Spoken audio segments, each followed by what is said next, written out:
I'd like to call upon Dr. Shoaib, inshallah, to present to us. Dr. Shoaib has a brief bio. He's a professor of chemical engineering at a university in the UAE. He has a PhD in chemical engineering as well. He's currently doing an MSc in science and religion from Edinburgh University, and he has studied classically with scholars as well. So, inshallah, without further ado, I call on Dr. Shoaib Malik. أعوذ بالله من الشيطان الرجيم بسم الله الرحمن الرحيم رب اشرح لي صدري ويسر لي أمري واحلل عقدة من لساني يفقهوا قولي. First and foremost, thank you so much for inviting me down. It's actually an honor and privilege to be here. Alhamdulillah, Sheikh Usman had a discussion with me. He wanted to try and replicate an event we did earlier in November on atheism, science, and Islam. And it's just great to see that so many people here are interested in these topics. Personally, as somebody who has been in the UK community for 7 years. And believe it or not, I've been in a British school my whole life. The accent defies it, I know. But what's it called? When I was here, I went through a journey of my own, had a lot of intellectual doubts, was a cultural Muslim when I was quite young. MashaAllah, I mean, Brother Hisham here, recited so beautifully. I couldn't even do that until I was 21 or 22. So in that process, I started asking myself questions, started seeking knowledge and just trying to find various avenues to be able to address contemporary problems. One of the biggest problems that I feel for Muslims is this whole question of atheism and how that sort of movement is affecting and forcing questions onto Muslims whether they like it or not. Muslims can't be shy from addressing some of these points. And my presentation hopefully will provide some avenues in being able to understand atheism, not just as something that we have to sort of engage with, but also in understanding it as an educational topic. How do atheists try to convey their message? How do they try to undermine the message of Islam? So this is what I'm going to try and achieve here, inshallah. For any questions, we've got some Q&A stuff reserved towards the end. I'm just going to go through my presentation, and yeah, let's get cracking on, inshallah.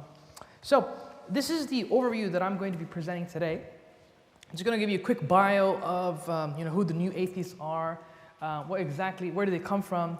This will then follow by specifically the link between new atheism and Islam.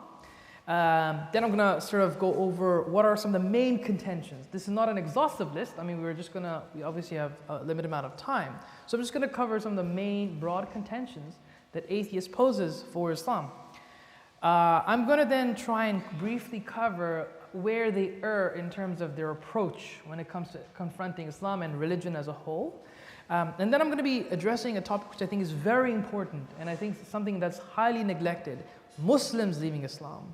I think this is an avenue that we really need to start paying careful attention to, because I've been hearing now personal stories. I've been here for a few days. I was involved actually in a think tank right now of Atheism Islam, so a bunch of us came together from different parts of the world to try and address the question about how do Muslims engage with atheism. And we kept hearing stories about Muslims leaving Islam, in huge numbers because of this issue with the Quran or this issue with with science, etc. And as much as we like to talk about the arguments posed by new atheism, we should also start focusing on what sort of doubts and problems are our youth facing. I think that's a key important point to address.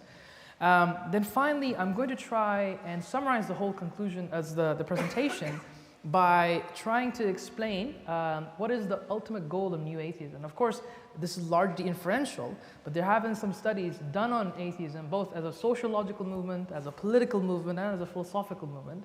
And using those areas, we can try and maybe reach some tentative conclusions about them, inshallah. So, who are the new atheists? So these are the four main guys that pretty much started the whole new atheism revolution. In 2004, Harris published his book, The End of Faith, right? He has a whole chapter in there about Islam, about how Islam is such a barbaric and evil and terroristic religion, and it needs to be decimated from the face of the earth. Like literally very harsh and cruel language. Something which if you give to a boy who has no training in critical thought, they can easily be swayed by arguments like this. In 2006, we had two books, one by Daniel Dennett and Richard Dawkins. Daniel Dennett is a famous philosopher of mind, and he's published extensively in this field. He talks about consciousness, etc. So in that book, Breaking the Spell, he talks about how evolution pretty much undermines all religions, right? Once we can explain how evolution brought about religion, pretty much religion is useless when you know it's a fictitious tale. That's his narrative in this book, right? Of course, I'm largely simplifying this, but that's his general narrative of that book. Richard Dawkins, who I think without a shadow of a doubt is the face of New Atheism, he's a Oxford biologist. He teaches there. And when the God delusion came out, it literally pretty much created a whole cultural shift for all religions. I mean, this hit Christians, Jews, Muslims pretty hard. And that book covers various different arguments against the existence of God. It even covers points on Islam here and there. And the reason why, my personal feeling is why it became such a good book is because of his rhetoric. I mean, he writes very, very well. Bear in mind that Dawkins was already a very credible and established scholar before that book came out. I think he had a few books behind him before this one. Finally, Christopher Hitchens, who is no longer with us now, he passed away I think in 2011 or 2012. He wrote a book called God is Not Great. And for those of you who don't know, that title is actually a wordplay on Allahu Akbar. Allahu Akbar is usually translated as God is the greatest, right? So in order to counter that, he named his book God is Not Great.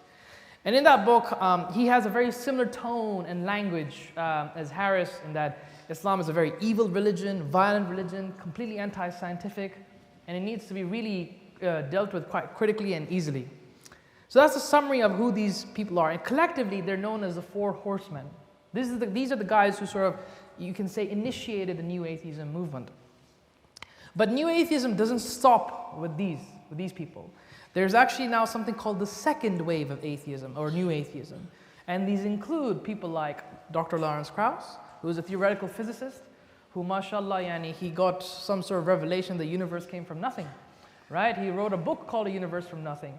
And we can obviously get into the Q&A and why that's a false picture, but that book has been taken seriously, where people who literally love and pretty much evolve science into a religion to convey this idea that the universe can come from nothing, therefore we don't need God. Michael Shermer, he's the editor of Skeptic magazine, and he himself, he's written several books on consciousness, how the mind plays tricks on these, and he plays into that narrative that this pretty much undermines religion and God because we can easily believe in superstitious things. Victor Stenger is also a theoretical physicist, and he passed away, and he wrote a book called God, the Failed Hypothesis. And he's written several books on atheism.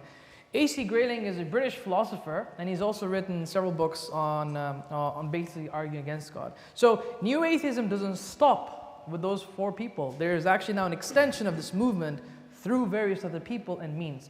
There is a whole section about ex-Muslim atheists, some very highly prolific and substantial people, which we'll get to in a second, inshallah. So, now let me try and explain to you what is the link between New Atheism and Islam. You see, atheism is not a new idea. We've had this idea in history, right? We can really pinpoint certain people who had atheistic inclinations, no problem, no doubt about it. I was reading a book just the other day, Politics of New Atheism, and that describes that in terms of its approach, in terms of its arguments, there's nothing novel about them. So when I wanted to try and see what was new about the New Atheism, even though that may be a problematic term, from my research, I came to the conclusion that what separates New Atheism, at least from other versions of atheism, is this idea that they haven't left Islam out of their focus. You see, previously, atheism focused pretty much on two main traditions, the Judaic tradition and the Christian tradition, right? Islam was generally not in their radar. Now, in order to substantiate this claim, I'm going to give you quotations from 4 different non-Muslim authors who have reached similar observations. So this is Ian Markham, he's a reverend, and this is what he has to say. Harris is the worst, this is referring to Sam Harris. He makes Islamophobia a central part of his narrative. Hitchens comes second to his credit. He recognizes that the bad aspects of Islam are also found in Christianity and Judaism. And for Dawkins, Islam is an illustration of the strange and bizarre behavior of religious people. It is interesting to note how both Harris and Hitchens supported the American war to Iraq, primarily as a result of their deep prejudice against Islam. Here's another quotation. Tina Beattie is a well-known, I think she's written stuff on feminism and some on social politics of atheism as well. And in her book, she has a very interesting quotation.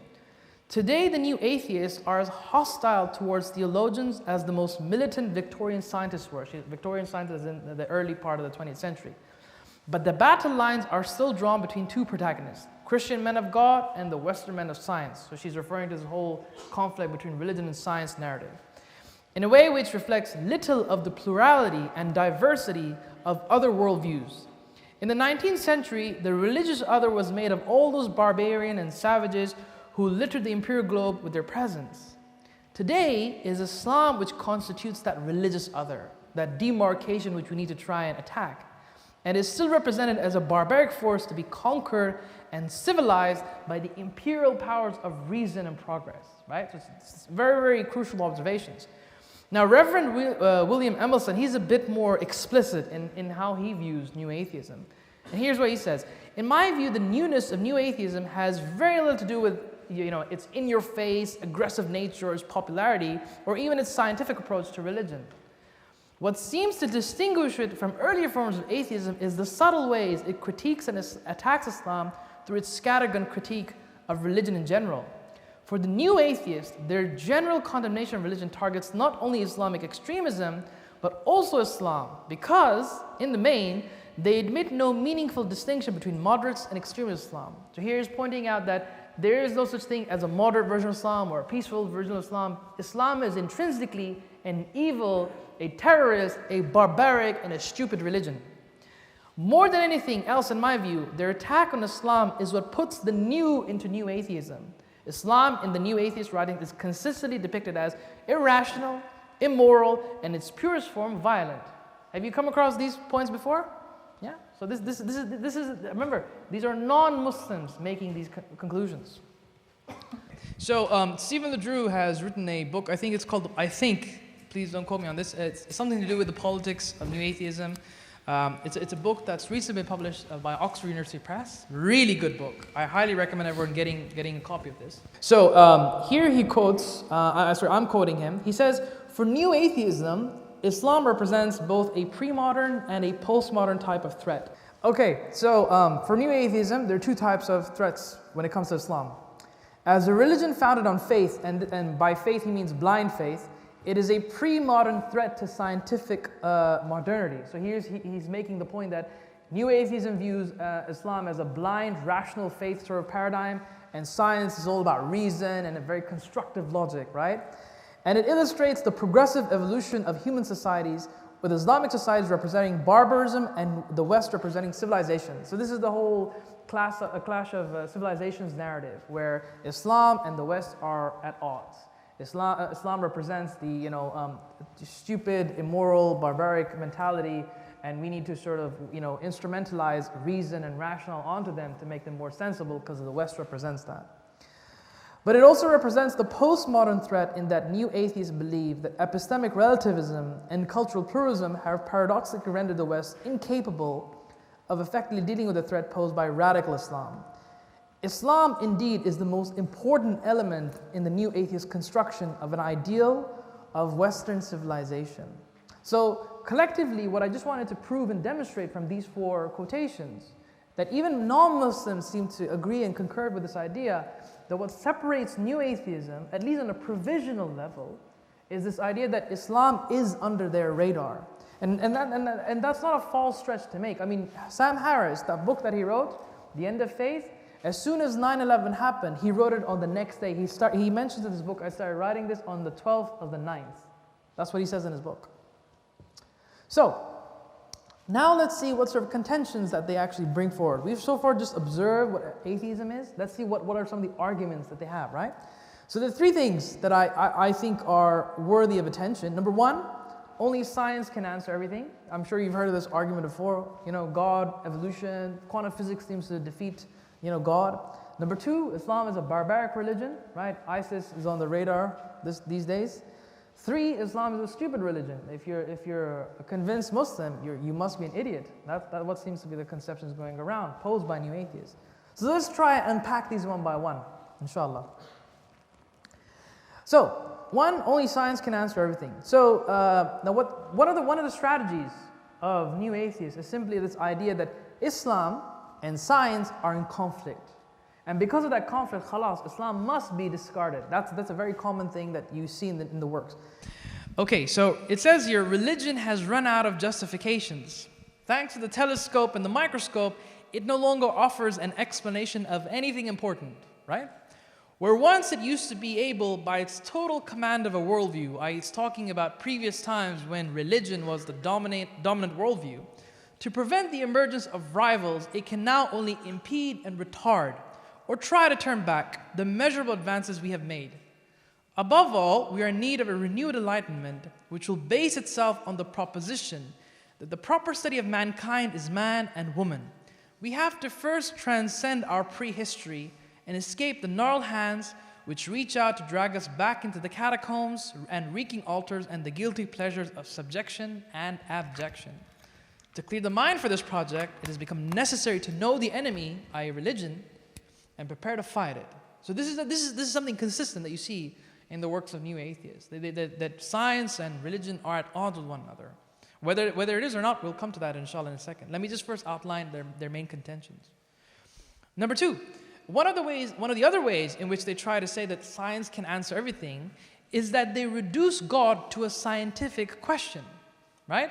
Whereas we know from a theological perspective, if you study in any madrasa, in any school, one of the first things that you learn, Imam Tahawi's book, for example, one of the most basic books, God does not exist in time and space, so he cannot come under the scientific microscope at all in the beginning, right? Which we'll get to that in a second. Now look, this is Dawkins' comment. So he forces readers to think that God must be a scientific question. Here's what he writes: either he, brackets God, exists or he doesn't. It is a scientific question. One day we may know the answer, and meanwhile we can say something pretty strong about the probability of his existence or non-existence. Here's a third way of undermining religion. So new atheists have several theories. Evolution is a big one, and it's a pretty hot topic amongst Muslims, right? If you agree with evolution, astaghfirullah. If you don't agree with evolution, oh, you're anti-scientific. So Muslims are sort of strung in between these two worldviews, right? We're not talking about evolution. This is a whole other controversial debate. Let's just focus on this. I'm just using that as an example. So here it says, this is Dennett's observation. Here's what he writes. It is worth recalling that the Arabic word Islam means submission. Yeah, Islam comes from one of the words taslim, to submit to something. So based on this evolutionary paradigm, right, his narrative goes that once we identify that people are in groups and they have an evolutionary advantage to stick to these groups under one religion, it gives them a survival of the fittest advantage, which is how religion persists from an evolutionary point of view. This is his narrative.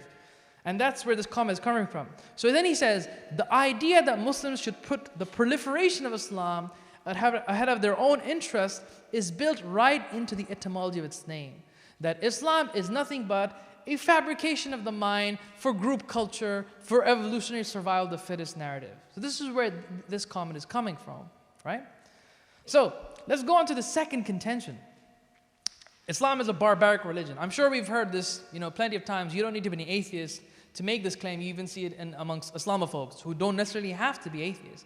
But Harris and Hitchens are really, really harsh with some of the language that they use. So here's one paragraph. It says, it is not merely that we are at war with an otherwise peaceful religion that has been hijacked by extremists. We are at war with precisely the vision of life that is prescribed to all Muslims in the Quran and further elaborate in the literature of the Hadith. Yani, it's not that there are peaceful Muslims and moderate Muslims and extreme Muslims. Islam, by its very text, by its very intrinsic nature, is all the way barbaric. It's a terrorist religion. Get out of this religion as soon as you can. That's the narrative, right? Now, of course, inshallah, we'll get into discussions about where these misconceptions come from, but this is a position that is consistently harbored on by new atheists. Right, here's another one. So Hitchens, just to give you context, he talks about how Islam mistreated the Jews in Islamic history, right? And obviously there's some instances in the seerah that, of course, even can be interpreted like this. Here's what Hitchens says. Islam has never forgiven the Jews for encountering Muhammad and deciding that he is not the authentic messenger sallallahu alaihi wasallam. For emphasizing tribe and dynasty and racial provenance in its holy books, religion must accept the responsibility for transmitting one of mankind's most primitive illusions down throughout the generation. So this is now promoting this idea that there is a hardcore rift between Muslims and Jews, And it's been passed down through the time, historically, creating so much death, creating so many problems. Look how barbaric your religion is. Let's look at the next claim. Islam is a stupid religion, right? So Hitchin makes this idea, okay, so I'm going to give you context in this, right? So he makes this narrative that Islam is an absolutely ridiculous religion to believe in. And here's a point that he makes, right? In northern Nigeria, so for those of you who want to know some context, there was a polio outbreak in Nigeria, and this is what he's referring to. And remember, Nigeria is mostly predominantly a Muslim country, right? Or some parts of it. In northern Nigeria, a country that had previously checked in as provisionally polio-free. Polio is a disease, yeah? A group of Islamic religious figures issued a ruling fatwa that declared the polio vaccine to be a conspiracy by the United States against the Muslim faith. And subhanAllah, the narrative is amazing. That if you get an injection, khalas, you will be a non-Muslim. The drops were designed, said the mullahs, to sterilize the true believers. So you get this injection, khalas, you're not going to be able to believe in God. Their intention, effect was genocidal. Nobody was to swallow them or administer them to infants. Within months, polio was back, and not just in northern Nigeria. Nigerian travelers and pilgrims had already taken as far as Mecca and spread it back to several other polio-free countries, including 3 African ones, and also faraway Yemen. So what he's trying to say here is that the religious figures in Nigeria, when this medical aid was coming to them, they declared this as it should not be used. We don't want this, vaccination, because it will sterilize the believers. That's what he's trying to say here. And there's some context that I'll provide inshallah later on.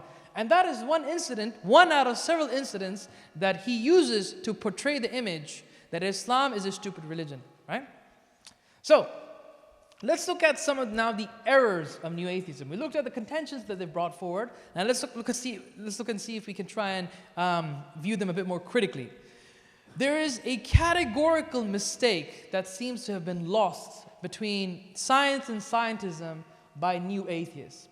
Science is a method or a plurality of methods. So, you have the biological method to find some answers to biology. You have, of course, different methods to find answers in chemistry and physics and computational sciences, geography, archaeology, etc. Each one of them has their own method and ideologies to be able to address certain questions, right? Scientism, however, it is this worldview, it is an ideology that you believe that science can answer absolutely everything. That's the difference between the two. Science is one thing, scientism is another thing, right? Now, keeping that distinction in mind, just always remember this one thing. Scientism is highly problematic, and here are the reasons why. Science, in order for it to get off the ground, in order for it to work, you have to make a few presumptions. You have to make the presumption of something called temporal uniformity. For example, if I drop this mobile, if I drop it, let it go, where is it going to fall? Sorry, what? It's going to go down the floor, right? If I drop it again, where is it going to go? On the floor. And your whole life, you've seen it, drop it on the floor, it goes on the floor, right? So, you have to assume that there is consistency in how Allah operates, basically how nature works. If that consistency wasn't there, science would not be able to get off the ground. If nature was designed in such a way by God, let's say for example that if I drop it, it goes left. If I drop it, it goes up. If I drop it, it goes right. Would you ever be able to do science? Would you ever be able to capture laws? No. This is a presumption in science, which itself is not a scientific conclusion. It's not based out of a scientific, it's a philosophical assumption that you make. Another assumption that you make is something called spatial uniformity. So for example, if I drop this, and if Sheikh Usman drops it, will there be a difference in where it goes? No. So that means you have to also assume that the science working in one territory is the same in working in another territory. Again, that is not a scientific conclusion you reach with, it's a scientific presumption you make with. Right? Without those two, you can never establish and get science off the ground. It is a presumption. So to claim, just by looking at that, just by looking at the presuppositions, to claim that science can answer everything is false. It's not true. Science, we appreciate science. We love science, right? Some of our best ulama were scientists. But to say that science can answer and address everything is a bit problematic. You're pushing the gun a little bit too far. Also, science cannot answer several things. One of them is ethics. You cannot look, for example, if I did an experiment, right? If I did an experiment and I find out that if I make this chemical compound, it can kill people. That's a scientific conclusion, right? Can I find in my microscope whether this is halal or haram?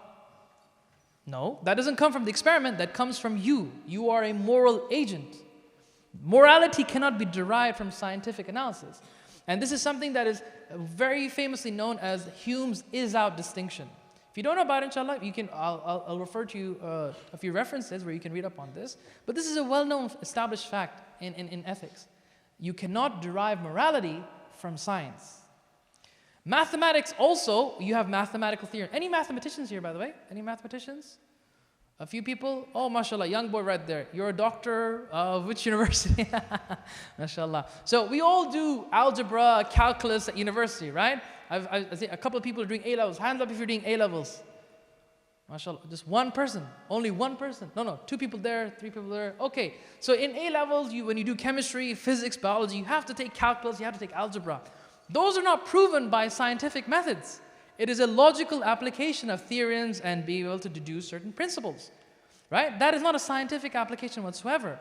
Also, and this is I think the most important one, if you're claiming that science itself, if you're claiming that science can answer everything, that in of itself is not a scientific claim. So it basically shoots itself in the foot, right? To claim that science can address everything is itself not a scientific claim. It is an assertion that you're making. So keeping that in mind, right, to claim that science can answer everything is a farce. Understand the limitations of this specific, method, but don't convert it into a false ideology. So now, keeping this in mind, the Muslim has to be wary of 2 extremes. We have to be careful of 2 extremes. We have to be careful of becoming scientistic in the sense of adopting scientism as our worldview, that science can answer everything. On the other hand, we also need to be careful in that we don't become anti-science. We are not an anti-scientific tradition. Allah Himself says in the Quran several times to go look, observe. It's a command in the Quran. We are scientific based on the impulse given to us by Allah. And there's a wonderful hadith that talks about this. It says, reflect deeply upon the creation. Do not reflect upon the essence of Allah, because Allah is an infinite being. You are a finite mind, right? So when you think of infinity, sometimes you can err and get faulty sometimes. So to think about Allah, reflect on the creation, and there you'll find the beauty of God. So keep that wariness there in front of you, inshallah. The other thing, now this is the second point. New atheists are scriptural reductionists. Now let me explain what that diagram is telling you.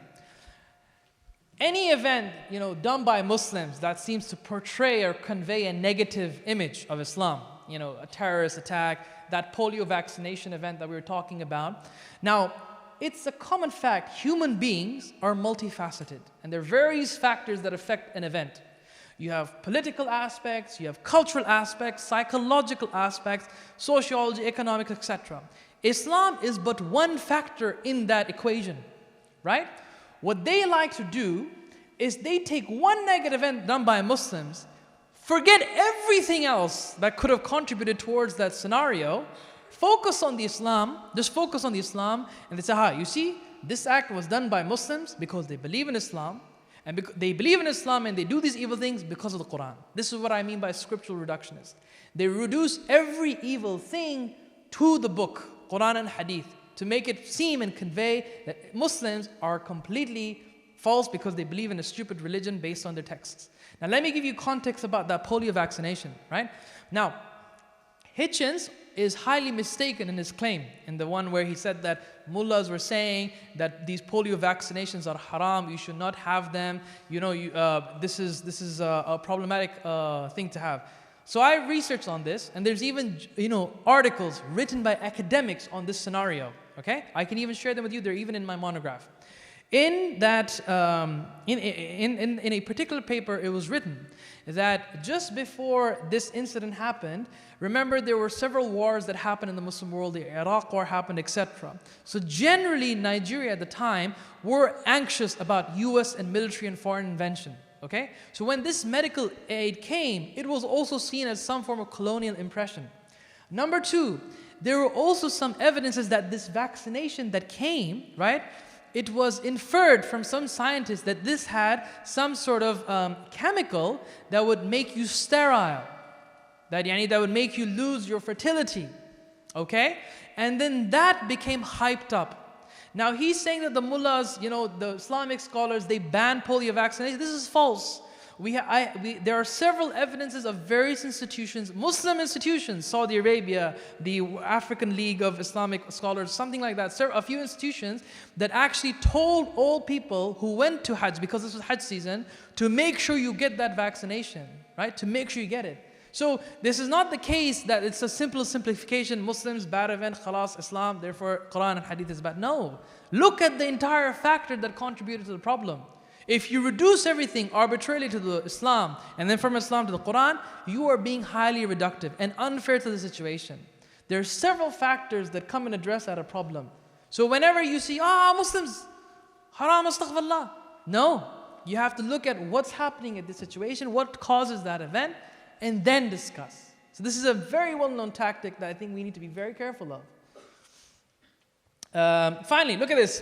So, mashallah, all 4 new atheists are excellent mufassirin. Yani they have studied their usul inside out, right? So that is why these observations, they make amazing analysis. So number 1, look at this. Harris spends 5¼ pages spending, basically taking verses out of context. All the verses, kill the believers where you see them, blah, blah, blah, flan, flan. Without any thematic context, it's literally plugging them out of the Quran and out of the Hadith. Now, if you read any book like that, where you just plug verses, even if you take a physics book, a chemistry book, you take out one sentence one by one, without the preceding or the verse after, without looking at the context, you are going to get into problems. For example, if I said Shoaib killed, it was on the newspaper, Shoaib killed, my family would go, right? Okay? So, but if it said in the following sentence, in self-defense, context makes difference. Look at the verses after, look at the verses before, look at the historical analysis of these texts. They don't do any of that. They simplify and decontextualize a lot of verses. Number 2, Hitchens, mashallah, he became muhaddithin. Yeah? So look, Hitchens simplifies Bukhari. Now Bukhari, as we know, is pretty much the most authentic canon of hadiths after the Quran, right? It's one of the most authentic books. And he pretty much dismisses it in 6 sentences. When we have thousands of books articulating, of course there may be some problems or whatever, isnad and matan, whatever the case is, but we have thousands of books that he has just dismissed with a click of a finger. And mashallah, express muhaddith, right? Number 3, it says Daniel Dennett, even though he's the most casual scholar of his time, casual scholar of New Atheism, he states that the Quran undeniably declares that infidels and disbelievers deserve death. Again, taking verses out of quote.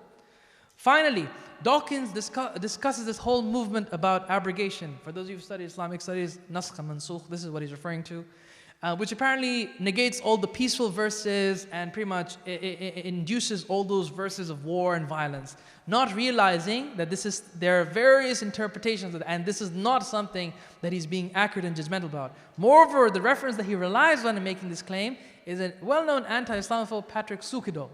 He hasn't gone through any classical scholarship to be able to make that claim. So, now I want to sort of discuss Muslims leaving Islam. All right? So we've discussed about, what are their contentions, what are some of the errors that they make. Now let's look at this question. Again, I think this is relevant to, most of us, at least in this context. So, why do Muslims leave Islam? Now, if people ask me, what is the cause for leaving Islam? This is a false question to begin with. Human beings are very complicated beings, right? We have cognitive aspects, intellectual aspects. We also have emotional and psychological aspects to us. Now, in my research, there are 2 absolutely amazing books that actually interview and discuss Muslims leaving Islam and becoming atheists / agnostics at a sociological level. I'm going to just explain what these are. So you see the red book, The Apostates? That pretty much, I think, looks at about 40 people who have left Islam from Western countries, US, Canada, UK. That looks at that. And he goes through their interviews and their scripts, etc. And they give various reasons, which we'll get to in a second. The one on the right-hand side, the blue one, Arabs without God, that does the same thing but in the the Arabic world context. Now, there are some similarities. I think 90% they're quite similar, but there are also some differences between the two. I don't want to get into that right now, but if you really want to understand some of the reasons and ways in which people leave Islam, I highly recommend that. For the Western context, I recommend the red book, The Apostates. Really get it. Excellent book. Now, what are some of the ways in which Muslims are starting to leave Islam? One are the cognitive, the intellectual aspects. People read, oh, there's a proof for the non-existence of God. They pick up a philosophy course and they think, khalas, I don't need to believe in God anymore. That's one avenue. Another avenue is that, and this is, by the way, I'm mentioning these based on these two books. Another avenue in which Muslims leave Islam is that they've tried to interpret Quran and Hadith on their own, without any scholar, without training, and they said, oh, what is this book? It's talking about beating and this and that and killing people. I don't want to believe in this religion, right? That's one aspect, one avenue. So there are many ways, but you get some idea of how people are leaving Islam. Then there are also cognitive elements, in the sense there are socio-political factors. For example, a father abuses his son or his daughter, and apparently he's a Muslim. But the son or the daughter became so disgusted by being beaten, by being tortured, he left Islam. He or she left Islam. I mean, common thing, right? Another one, for example, is that I think there was one where they had a trauma. When they saw the explosions in 7/7 of the train, I think that was in the UK, right? 7/7, yeah? Subhanallah. So when that horrific event happened, when 9/11 happened, and when the media was portraying this whole idea of that Islam this is the cause of Muslims, that trauma hit them, and they started disbelieving. So maybe it's a sociological territory. Some people just felt that they felt Islam didn't make sense. It wasn't conducive to their worldview. They didn't feel that it was worth sacrificing for, right? So there are various aspects of leaving Islam. There's not one. That's the point that I want to draw here. And again, for the Western context, I recommend reading that red book. Now, eventually what happens is whatever induces and starts that journey from a person becoming Muslim to a non-Muslim, okay, the work of the new atheist does play a part in eventually consolidating their worldview, eventually. So for example, Simon Cotty, by the way, is the author of that red book. So I'm taking this quotation right out of that book. Here's what he says. Reading the work of atheists and agnostics was a fundamentally validating experience for respondents. Their own intuitions were correct, they were sound, their doubts had substance. And this recognition empowered them to move forward and to finally renounce Islam. It gave them the self-confidence to disavow, to leave, because it legitimized their doubts. See, shubahat, doubts. And with that legitimation and newly found self-confidence, so you see these works confirm their disbelief, so it solidifies their identity. Their sense of guilt and anxiety began to fade. Because remember, if you have been living a Muslim life and you suddenly decide to leave, that's a whole worldview shift. That's a way of living that's shifted, right? They were surely right in doubting Islam, so there was no reason to feel guilty or anxious anymore. This is what they thought, although their feelings were not always in tune with this. Now, just to give you some awareness about some of the big movers and shakers of this ex-Muslim atheism avenue, which I think is highly neglected. So, in the past year, these are some of the books that have come out by ex-Muslim atheists. These are people who were Muslim, okay? 2014, that book, I think, on your left, is written by somebody called Armin Navabi. It's I've read the book, I've read most of these books, and I found one of the silliest books I've ever read. It's a very short book. Now, however, because it's so short and simple, it has more than 800 purchases. But more than that, Armin Navabi is the founder of something called Atheist Alliance, which has more than 2.1 million followers across the world. You know, and he's got a whole organization underneath him. And in that book, he pretty much points out 20 arguments that apparently, refute God. Ayan Hirsi Ali, who I think is very well known, I think in the narrative, she's a Dutch Somalian resident who now lives in the States. And she has written several books. This is one of her most recent ones. in which she rebutes and refutes some of the Islamic narratives. In her most recent book, even though she's a non-Muslim now, she says, I'm a non-Muslim, I'm with you guys now. She says that in this book, okay, in order to try and make, did everyone hear that? Yeah? Sorry? Okay, yeah. So in order to, what she does in this book, she induces this idea that we need to really just pretty much recharacterize Islam. We have to believe in principles like that Prophet ﷺ was fallible, that he did make mistakes. Quran cannot be taken as the word of God. So she's very like anti-Islamic principle that she's trying to motivate, to try and make it easier for people to leave Islam, but yet maintain a Muslim identity. This is the narrative that she portrays here. By the way, just so you know, to see how powerful she is now delivering Islamic studies lectures at Hugh Kennedy Center at Harvard University. So this is an individual who is being taken seriously by the Muslim world. Bear in mind, guys, bear in mind, if a Muslim leaves Islam, he is considered as the enlightened individual, you understand? And the media harps on that, and that immediately gives them a media push. Do you understand? That's the narrative that's being induced with these guys. The guy, who, the atheist Muslim, 2016, Ali Rizvi, Canadian-Pakistani guy. Him and Nawabi, they have now, I think, what's it called, secular jihadis. That's the movement that they have come up with. And they do weekly podcasts, and they literally shoot down Islam and Muslims, etc., through several ways. And in this book, he mentions several things that, of course, refute Islam from a scientific angle, an emotional angle, psychological angle, from a scriptural angle. That's the narrative that he produces there. The one on 2017, Adam Wadi. Now, this is an interesting book. It's an interesting book. It's written under a pen name. He doesn't write his official identity in this book. And he has a very similar style of writing like people like Ibn Warraq. Have any of you heard of Ibn Warraq? No? He was he wrote one of the first few books as an ex-Muslim atheist back in the 80s. So he follows that narrative that Muhammad is a historical figure, the scripture is problematic, and so on and so forth. So we have some very heavy players in this growing movement of ex-Muslim atheists. And you also have a council here, council for ex-Muslim, council of ex-Muslims, right? Yeah? So that's also playing part of that Islam is violent, evil narrative. Maryam Namazi, she's a well-known figure, I think, in your community, right? So bear in mind, this movement is not going to slow down. It is going to grow. As much as I don't like to say that, it is going to grow. And as Muslims, we need to be intellectually ready in learning how to be able to deal with some of these issues. Like I said, not everything is intellectual. Some of them may have emotional problems for leaving Islam. Some of them, for example, they can't relate to their imam. Simple as that, right? I remember once when I was doing khutbahs, I used to be a khatib temporarily. One of my friends, he can spill out my dirty secrets while I was there. But what's it called? When I was doing khutbahs at Nottingham, right, I once met a Muslim who was gay. And he didn't know how to deal with that. He had homosexual feelings. Now, how do you encounter stuff like that? See, now I tried my best to try and, of course, tell him that, you know, at the end of the day, this is morally incorrect. I mean, there's no negotiation, debate about that. Islamically, you cannot debate this, right? I'm quite orthodox in some of my opinions. So that is not a compromise that we can make. But this is a pastoral challenge that imams and young Muslim leaders have to be able to engage with, okay?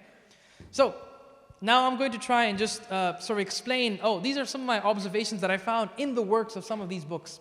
Nawabi, just to show you how sometimes personal events can induce Muslims to leave Islam.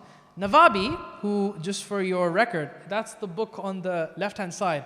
The author of that book attempted to commit suicide. Why? He mentions at the last page of his book. And when he was in Iran, so he's Shi'i, which is fine, it's okay. So that's not relevant for our conversation.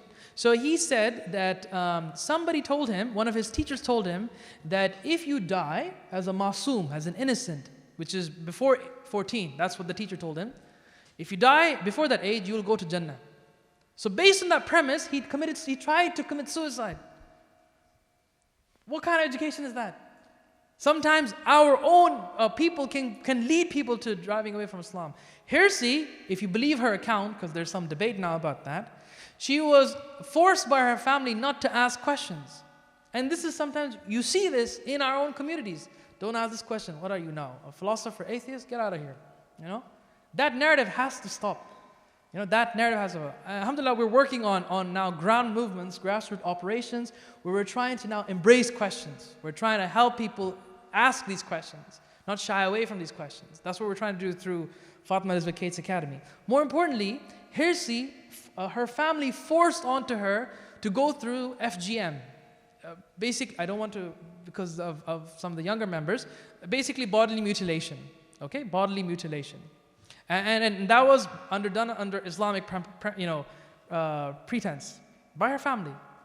And then that's not necessarily an Islamic practice. That's maybe a cultural practice, right? So it just goes to show how so many things that sometimes the Muslim community themselves do to force people out of Islam. And we need to become aware and a bit more sophisticated about these things.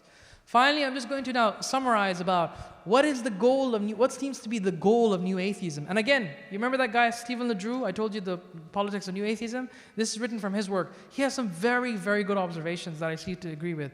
Here's what he writes.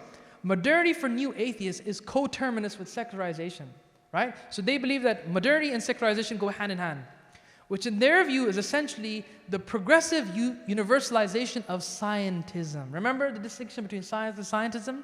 So they want to make scientism the universal worldview. Everyone should be defined by this worldview. That is, and he continues, that is the authority of science within political institutions. But more importantly, the adoption of a scientific worldview by individuals to such an extent that it becomes culturally dominant. This is what their narrative seems to be. And remember, this is not my observations, this is his. He has done a PhD dissertation on this, and I agree with his observations. Now, how do they do this? Right? Here's the 3 points that he sort of highlights, and they make sense to me. I agree with them. He says New Atheists adopt 3 central strategies. 1, to discredit religious texts. And Quran and Hadith must be the first thing that go out. Criticize this in any way, shape, or form you can. And go on with institutions leaders. Criticize institutions, any public forums, any centers, any leaders, individuals we can criticize and harp on. Number 2, to persuade others to adopt a worldview defined by scientism. Make sure people embrace this. Under that worldview, khalas, you can break any religion. Number 3, to build a sense of community and positive collective identity for atheists to encourage others to come out. So this is one of the ways in which atheists really market themselves very well. So New Atheists had this come out movement, I think it was in America, I don't remember where exactly the context was. So you know how the LGBT community, this come out movement, they take some of those marketing strategies for them. Come out of your closet, embrace atheism, right? So, and I seem to agree with that seems to be the main fundamental goal, the driving factor for New Atheism. And as Muslims, I think we need to be very, very well versed in some of the tactics, but some of the errors that New Atheism are approaching and engaging with. And we need to be much more educated about some of the ways that people are leaving Islam as well. Dealing with New Atheism is one thing. Dealing with ex-Muslim atheists is another thing. And we need to recognize those challenges. So I'm going to end my conversation there. I've put up a link to my monograph. I've written a short monograph, about 55 pages on Atheism Islam, which I heard was just distributed 2-3 days ago by Sheikh Usman, mashallah. I mean, production is amazing right here, right? So, but yeah, barakallahu feek. Thank you so much. I look forward to any questions that you may have for me. Thank you. Yeah, I'm more. Should we pray and then? It's up to you.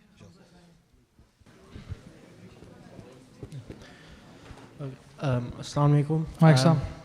So my question is, so the different types of evolution. So there's macroevolution and microevolution.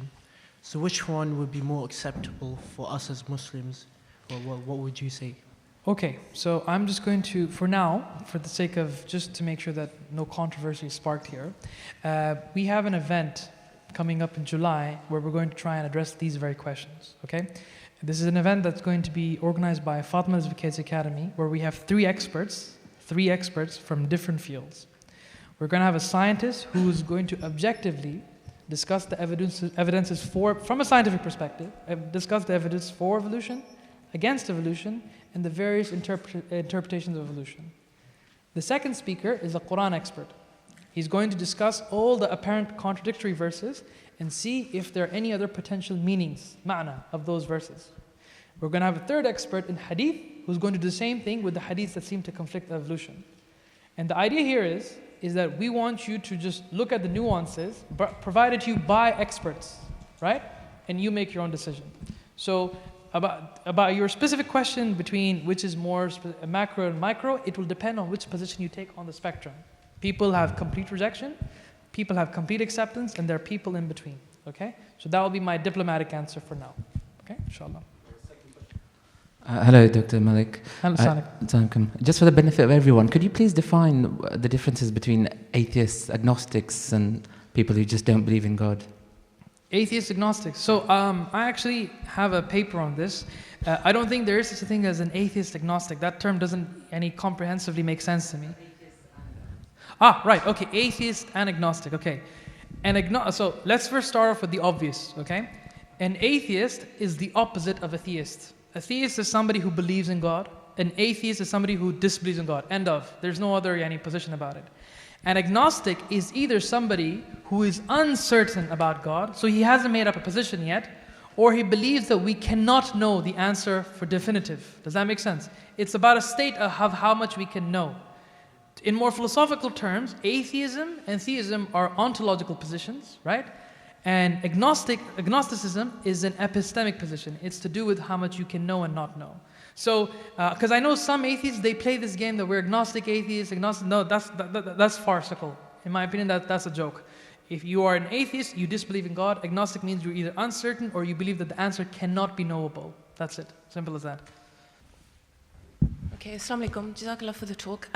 So my question is, at work, sometimes you come across atheists and the argument doesn't get you anywhere. Is it worth arguing with them? Generally, one of their argument is, if there was a God, there wouldn't be wars, for example. If there was a God, na'uz billah, there wouldn't be wars, or there wouldn't be the disasters that are around the world. So, for me, arguing with them, it doesn't really get anywhere. Any advice? Jazakallah. All right, good question, and I think it's a generic question. Argument pretty much leads to nowhere. So first of all, there is no one-size-fits-all solution, right?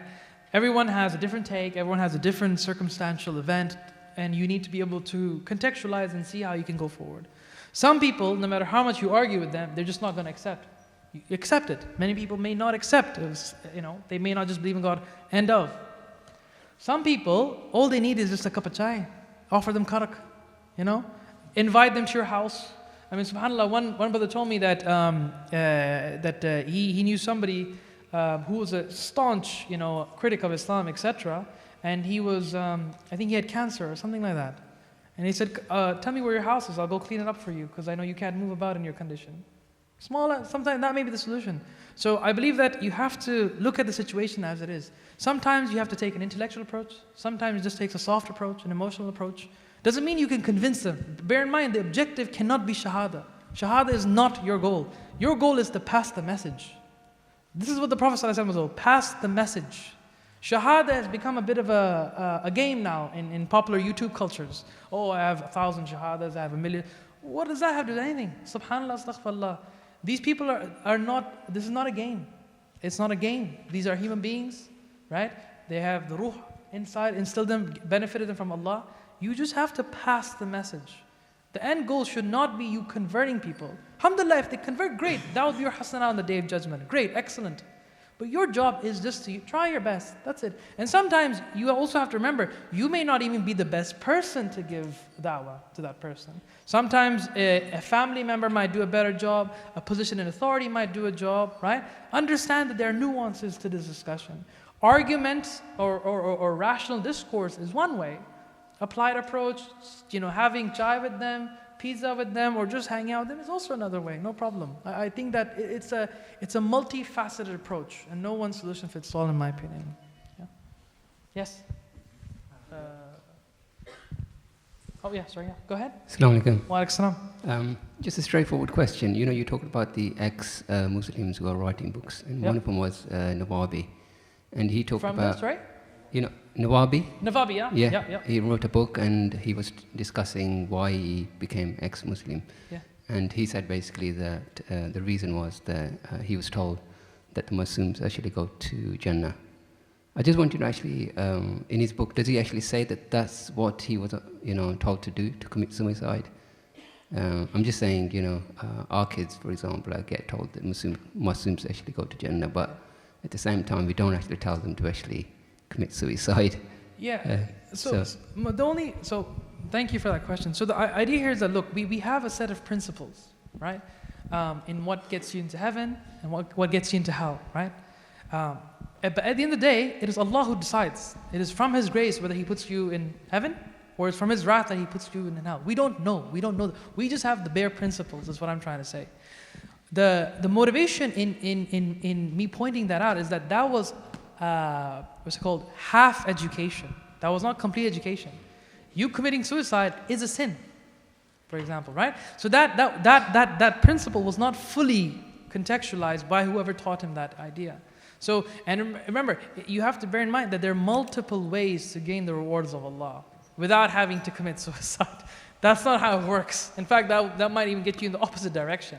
So, and I think you're raising a bigger problem. Systematic education, proper constructed education is a big problem in the Muslim world. And I'm saying this based on my experiences in the East, the Middle, and the West. This is a generic problem that we need to try and address, particularly at the grassroots level. I mean, we can have our academic institutions at the top-notch level, etc., but the groundwork also must be done here. So that's why I love going to various, masjids and darul-ulooms to be able to talk about this. I think that's where the real mechanics have to start operationalizing. Hope that answers your question, Sheikh. I'm a Muslim counselor, not me, but someone else. I'm a Muslim counselor. I have clients who are leaving Islam because Islam doesn't justify their homosexuality. What's the best way to tackle this? Oh my days. Okay, so right, that's a very so he's asking about people are leaving Islam because it doesn't address homosexuality. Okay, all right. What can I say to not get in trouble? Right. So look, what I'm going to say is this: from a theological point of view, it is prohibited to have intercourse with the same sex. And this is theologically predominant across all schools of thought. However, just because we have a theological position on a sociological level doesn't mean you disengage with them, right? So I know some reputable people who I'm not going to mention by name, just because of preserving their identity for various reasons.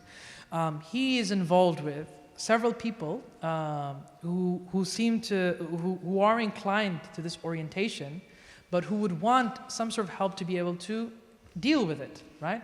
Now, in some countries now, if you try to create therapy sessions for people who are homosexual, who want to know how to deal with this, you are going to be sent to prison now. I know some policies are there in the States. I don't know about in the UK. I really don't know.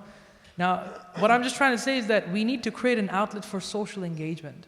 But if they want to now, if there's an idea of trying to change Islam for the sake of one's desires, I don't know how to deal with that, because that's a difficult narrative to work with. Because bear in mind, you're Muslims, you are in UK, you are a minority.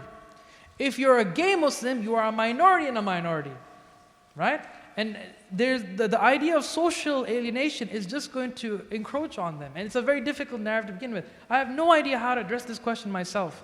When I dealt with this individual in my own experience, all I did, literally, I just said, look, he came crying. Look, I'll tell you the full story. Okay, I'll tell you the full story about this guy.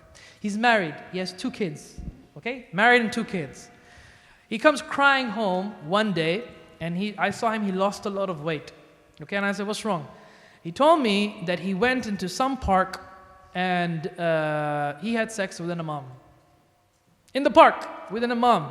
Okay? And he felt guilty because he felt he cheated on his wife. Okay? This is what he told me. Now, bear in mind, I'm not somebody who's knowledgeable in this territory, right? I'm just your average guy. So I said, okay, come home, we'll talk about it, etc. So he went. So first, all I did was look, and he had a sense of guilt in him, okay? He felt really remorseful. And then, I said to him, look, what are you feeling right now? I feel horrible, I feel like a bad Muslim, and so on and so forth, etc. So he was very ashamed of what he did, okay? This is one situation. Not all people will feel like this. I'm just giving you one situation. Please don't generalize what I'm saying here. He he said that, look, I feel bad. So we went through some verses in the Quran about Allah's forgiveness, etc., etc. That calmed him down.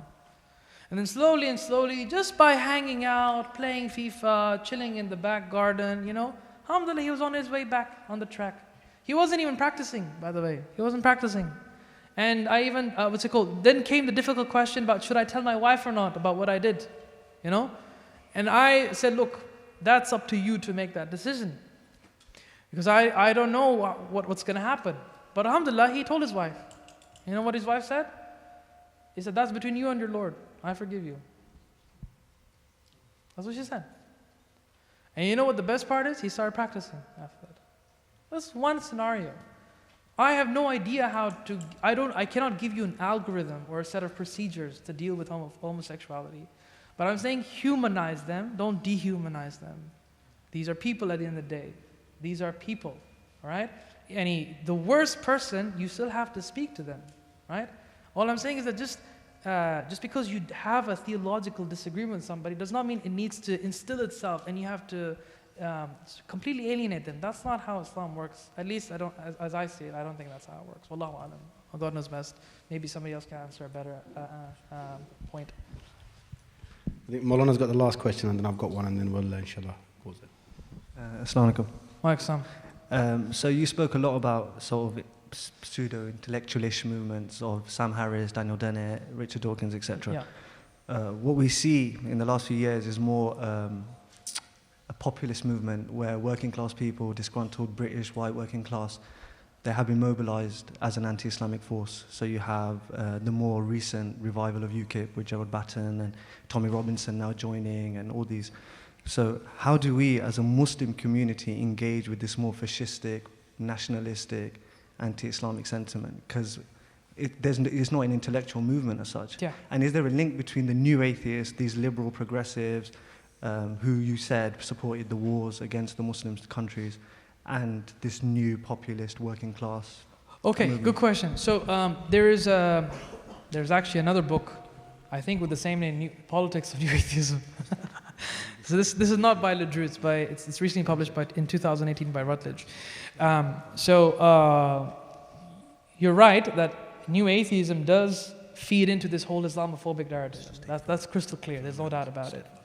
But the way you deal with new atheists is slightly different to these other movements and institutions you've said. Now, it may not be an intellectual engagement, I agree. I think to be able to address this narrative, you need more people in media. Muslims are not getting enough airtime, in my opinion. So we need proper representation of Muslims on screen to show what Muslims are actually all about. Okay, yep. In terms of Muslim representation in media, you spoke about there's a movement to discredit scripture. Yeah. And the biggest movement to discredit scripture seems to come from the liberal Muslim, i.e. the enemy within. So like a Quilliam, Majid Nawaz type. Sure. So it's not Sam Harris who now seems to be the problem, it's the Muslim, so-called Muslims within us. Okay. So how do you deal with them then, who have now monopolized the media narrative? Okay, so you're gonna, okay, so I think we need to first acknowledge that we're gonna find Muslims on a spectrum, okay? And these spectrums are gonna exist on all sorts of continuums. You have people on the right, on the left, you have people who are conservative, more liberal, you will have various people. Now, what I would say is that to deal with this Islamophobic narratives and etc., you need to find the most suitably qualified scholars on screen, okay? That's what I would recommend, because they represent who the mainstream are, okay? And that in itself can maybe get you into problems, because some people may not agree who mainstream scholarship is. So all I would recommend, because remember, I am not part of this community. My community is, even though I feel home in UK has always been my home. I became Muslim in the UK, believe it or not. I was born and raised in Kuwait, but I became Muslim in UK when I started studying here. So UK is my home. So my advice, the best would be, is to try and unite as many madrasas, as many schools together, and try and get imams to work together, regardless of your theological differences. If we can pin that one issue down, we can do so much. I 100% believe that. And that's why I personally, out of all the institutions, one of the institutions I love the most is FICA. They completely say we are non-denominational. Whatever your background, theology, whatever, come work for us. We're okay with that, right? That's the way to go forward. Once you have that tied down, you can do wonders. You can then have representation, a good, fair representation that these guys represent all of us. But until you absolve that, you can't go anywhere. So that'll be one thing. Another thing is that some people are highly uneducated about Islam. You know, highly uneducated. Like, for example, I keep seeing this online, when Tommy Robbins, when he was in jail, I think there's a whole rally outside, right? And stuff like that. And I think one reporter asked him, why are you here? He said, we hate Islam. Like, why? Because I don't know what a stupid response that he said, but he was uneducated about Islam, right? So I would say definitely, even though it's difficult, don't get me wrong, it's highly difficult to engage with these people, but try and find a common link, emotionalize the problem. Invite them for chai. Karak chai is the best in my opinion, so invite them for that, right? And burgers. Burgers does wonderful, at least for me, right? So do that. That's what I'm saying. Humanize the situation. Inshallah. Okay, and the final question, there's two questions, I'm going to try to join them together. One of the reasons as to why atheism has risen over the years is due to change in society, in which Islam cannot accept. So I'm assuming this person is saying society changes and Islam are incompatible. So in certain... This society, as in the UK society, the British society? I'm assuming so, yeah. Okay. So in certain aspects, can Islam be pragmatic? And then at the same time, how would you advise we keep our children steadfast and firm in the changes that are taking place? Okay, wow. So look, bear in mind that you are a minority, okay? That means whatever governmental institutions are, that the policies are there, you're going to be constrained by that, okay? So within that context, of course, you have to work in a pragmatic sense. You have to be able to deal with the context around you. Now, there is nothing so far in terms of you being able to teach properly your kids, okay? I highly believe, when I was learning about Islam, bear in mind, when I was 21, I didn't even know what Bismillah meant. I didn't know what Bismillah meant, right? Because I had no clue about Islam. I was a cultural Muslim, if you wanted to call it that, okay? So I had to learn Islam for myself, study under shuyukh, etc. Teaching your kids properly and being able to teach them constructively, allowing them to ask questions is a big start, I think personally. I was just actually speaking to a Mufti, I'm not going to mention his name, but I was speaking to a Mufti just yesterday who has been trained in a Darul school. And he himself told me that, these problems that we have in modern times, we wanted to study an Aqidah book, but the teacher didn't teach properly. And we don't know how to address these questions. So we're doing an online course, for example, on the existence of God, right? It's an online course where people from all across the world are joining us to be able to have this conversation. He's one of them. And he says, this is an excellent avenue that I can inculcate in my training as a mufti, to be able to engage with other people. So education is a very, very, very important thing in this context. Now, I do believe that, when you mentioned that modernity and today Islam cannot exist, that depends on how you approach the situation. Of course, you can be pragmatic about it. There's no doubt about it. Many shuyukh, of course, they understand the urf plays a big part in how people operate. Urf is a big thing in Islamic theology, and that customs dictate in how you enact in a certain society. Okay, so I remember reading one book in which it said that if you live in a certain society, for example, and if you wear chappal, the famous parenting device, yes, amongst Pakistani communities, my days, right? So, so if you wear chappal in a society where people don't wear chappal, you're doing something either makruh or haram, because that is against the urf of the society, for example. You're causing problems. Now, of course, how you navigate that's one principle that I'm talking to you about. That's a principle. How you engage with that principle will depend on your local imam. Are there any imams here, by the way? Any imams, any shuyukhs here? Where is it? Where's the hand? Okay, mashallah, at the back. Yeah. So speak to your local imam. He will be the best person to address you. If you bring somebody from outside who has no context information, he's going to give you a black and white fatwa that you may have no idea how to engage with. It doesn't work. It's anachronistic. It's acontextual. So speak to your local imams. That would be my advice, inshallah. Yeah? Done? Okay. Barakallah feek, thank you so much. If you would like to get in touch, my email's not here. You can you can ask any questions from Sheikh Asim. My monograph is also online. Thank you so much for hosting me. I really appreciate it. Barakallah feek. Inshallah, I hope to see you again in the future. Assalamu alaikum. Now I'd like to call upon, hopefully, Dr. Uthman, soon to be Dr. Uthman. He's a graduate of Darul London, and after he graduated from Darul, he taught in advanced Islamic institutions, advanced Islamic studies, and at the same time he initiated a study in biology, and he is now completing his PhD at the moment in Haematology, I think it's called, something to do with blood clots, probably really interesting. And he's an expert on biology, evolution, Islam, and the theological links between the both. He will deliver a lecture, inshallah, on the history of science and what role the Islamic narrative has played in the development of science. Bismillahirrahmanirrahim. Alhamdulillahi Rabbil Alameen, wassalatu wassalamu ala ashrafil anbiya'i wal mursaleen, Sayyidina Muhammadin wa ala alihi wa sahbihi ajma'in. Respected brothers and sisters, Assalamu alaikum wa rahmatullahi wa barakatuh. First and foremost, I would like to thank Karima Foundation for inviting me to deliver a lecture on Islam and science. And also, I would like to thank all the attendees for making this conference a possibility, as without your attendance, this lecture would not be a possibility. Now, my lecture, inshallah, will be a historiographic opinion and less so of a logical scientific lecture. So it's going to be more based on history and how Muslims interacted with this science from the Greco-Roman tradition, how the science transferred into the Islamic civilization, and also how natural sciences then was transferred over to Europe, the Latin West, during the Middle Ages, during the Renaissance. So the title of my lecture, as you can see from the title slide, is The Conceptual Scientific Revolution.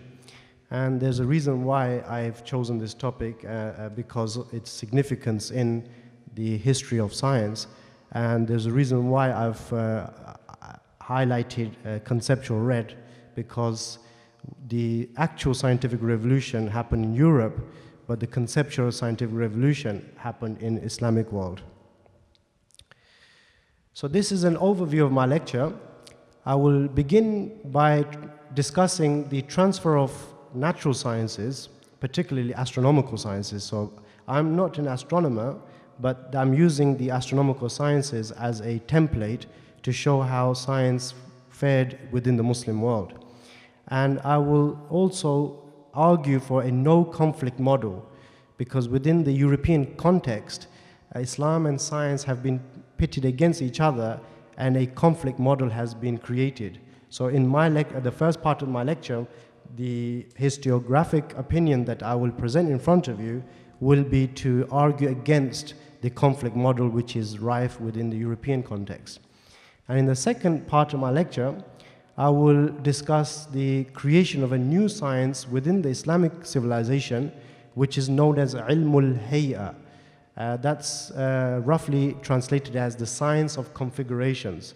And I'm calling this new astronomy because I'm paralleling this with the Greek astronomy, which was known as old astronomy. And there are significant differences between the two, hence why I call this new astronomy. And how that pursued into becoming the new golden age within the Islamic civilization, which in my estimate and the historiographic reading stretches all the way up to the 16th century, whereas the classical Orientalist narrative on this is that Islamic golden age more or less ended at the 12th century. So that's the two parts of my lecture, inshallah, which I'll go through very quickly. So the first part of the lecture, I will begin with the prehistory, where the science all began.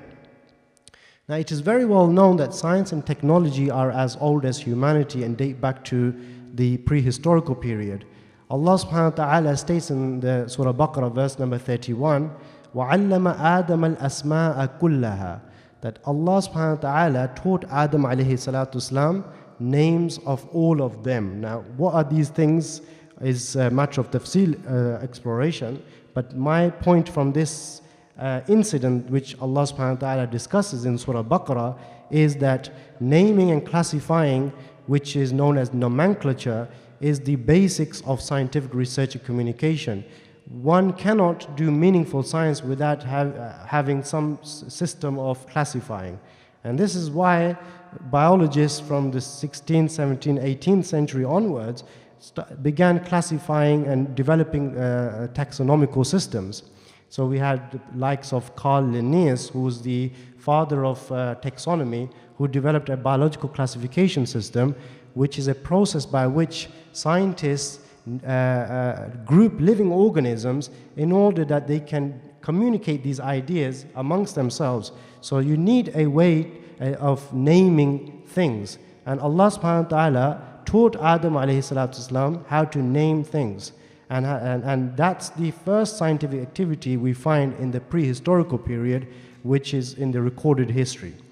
And then between the prehistorical period and the historical period, which is when the great civilizations, which I've listed here, 6 of them, Egyptians, Babylonians, Greeks, Persians, Chinese, and Indians.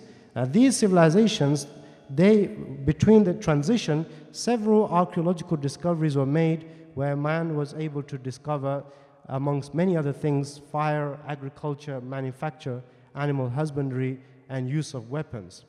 And then came the ancient historical period, which was when the scientific activity flourished within the human civilizations. And this is to which all civilizations contributed, and particularly it was the Greek civilization that was of great interest to the Islamic civilization. And the reason for that is because the Greeks were relatively more scientific than their counterpart civilizations. So Babylonians, they were interested in science like astrology, which is a conjectural pseudoscience, whereas the Greeks were more scientific in their approach relative to their other civilizations. So Muslims received, and the transfer of sciences into the Muslim world, especially the natural sciences, was predominantly received from the Greek culture and not the other cultures.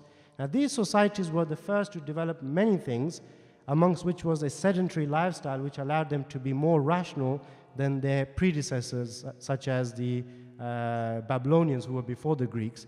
Also, they developed writing. And writing not only allowed them to spread ideas, but also, they preserved ideas, but also to spread ideas to other neighboring civilizations.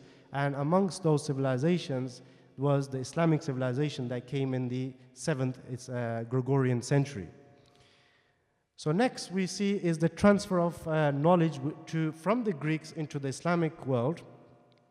Now what you'll find is that the classical Orientalist narrative on this is that the Muslims received the Greco-Roman natural sciences during the Abbasid period. Now Abbasid period began in 750 to 1258. It's about 508 years. But before the Abbasids, there was another Khilafat known as Umayyads. And Umayyads were from 661 to 750. And that's the time they flourished. Now, the classical narrative pins down the transfer of science to the Abbasids for a very specific purpose. And that is because during the Abbasid period, there was a Khalifa known as Ma'mun bin Harun al-Rashid. Now, Ma'mun was a Mu'tazili who was part of a theological sect who was known for their hyper-rationalism.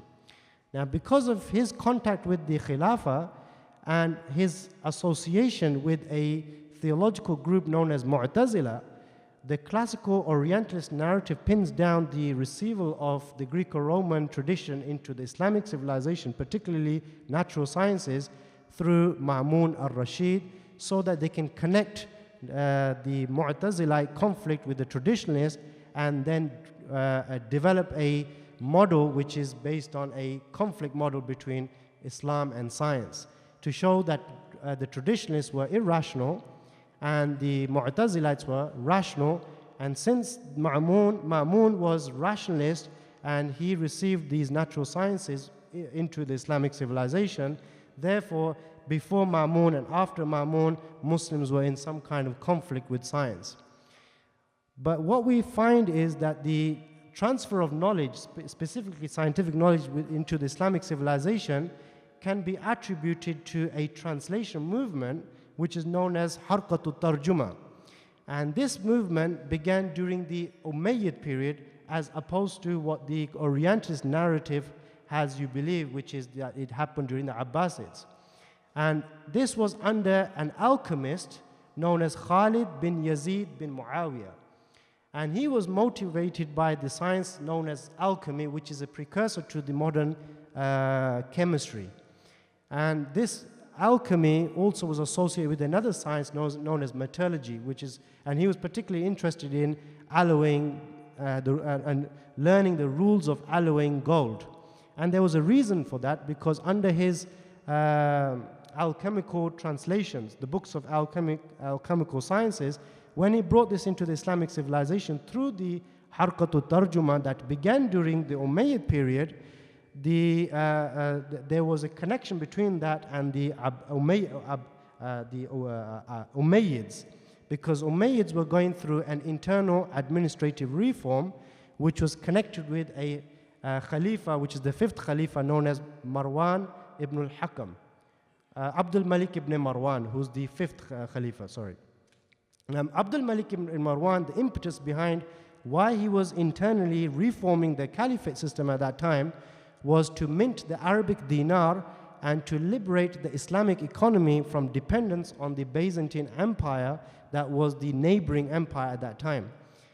So what we find is that we have Ibn Nadim, one of the well-known biobibliographers of the 10th century. He talks about this in his book called Kitab al-Fihrist, which is an encyclopedic work on all forms of knowledge and learning during the time before, during Abbasids and the time before the Abbasids, which is Umayyads. So he wrote this book in 987 to 988 called Kitab al-Fihrist, and in the 7th chapter on this book, he talks about the transfer of the Greco-Roman sciences into the Islamic civilization, and there he mentions that Khalid ibn Yazid ibn Muawiyah was the first translator. And he states that Khalid ibn Yazid ibn Muawiyah was known as the wise man of the family of Hakim al-Marwan. Therefore, he was a prince of Umayyads, and he was distinguished in his own right, and he was enterprising and full of love of sciences. So he makes this statement, he says, lahu himmatun wa mahabbatun lil-ulum, that he has love for knowledge. So Ibn Nadim is presenting this as an academic interest rather than a pragmatic interest that was of some use to the Khilafat of that time. And then he goes on to saying that at one point it occurred to him, which is Khalid ibn Yazid, to pursue alchemy. Now he doesn't mention the motivation why Khalid was interested in bringing the Greco-Roman sciences into Islamic civilization. That's not mentioned in this paragraph of Ibn Nadim.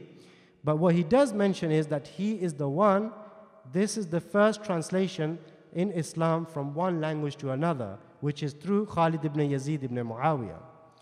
Now, because there is a motivational gap, we had to look elsewhere to find that motivational gap. Why was he bringing this science into the Islamic civilization? And what we find is another author from a similar time, known as Abu Hilal al-Askari. He wrote a work called Kitab al-Awail, and in his book, he fills the motivational gap, why Khalid was bringing the Greco-Roman natural sciences into Islamic civilization. And he connects the dots with Abdul Malik ibn Marwan's internal administrative reforms in the Islamic Caliphate of that time. So so he mentions the statements, he says that the king of Byzantium wrote to him, which is Abdul Malik ibn Marwan, that the following message, and the message he wrote is that you have introduced in your official documents something referring to your prophet, abandon it, otherwise you shall see our dinars mention things that you detest. So there is something to do with economy here. And then that statement of the emperor of Byzantium angered Abdul Malik ibn Marwan, so he sent for Khalid ibn Yazid ibn Muawiyah, who was greatly learned and wise, in order to consult with him this matter. So Khalid then told the Khalifa, the fifth Khalifa, which is Abdul Malik ibn Marwan, he told him, prohibit their dinars and strike for the people new mint with the mention of God on them, and as well as the mention of the Prophet, peace be upon him, and do not absolve them of what they hate in their official documents. So Khalid ibn Yazid ibn Muawiyah is bringing natural sciences into Islamic civilization, not because of any ideology as the Orientalist narrative proposes in this part about this part of the history. Rather, he's bringing the natural sciences from the Greco-Roman tradition to Islamic world in order to carry out administrative reforms and in order to create new currency of the new nascent Islamic civilization of that time. And this took place around about 694 to 695. And you can see from the gold coins to the left of the slide where you've got this Hakim's, an image of Hakim. That's probably Abdul Malik ibn Marwan, and the coin states, La ilaha illallah Muhammadur Rasulullah. So Abdul Malik ibn Marwan did exactly what he was advised by Khalid ibn Yazid ibn Muawiyah. So what this then led to is flourishing of scientific literature in the Islamic world. So you have a first translation taking place through this alchemist, and thereafter the philosophical and scientific work came into and spread within the Islamic civilizations.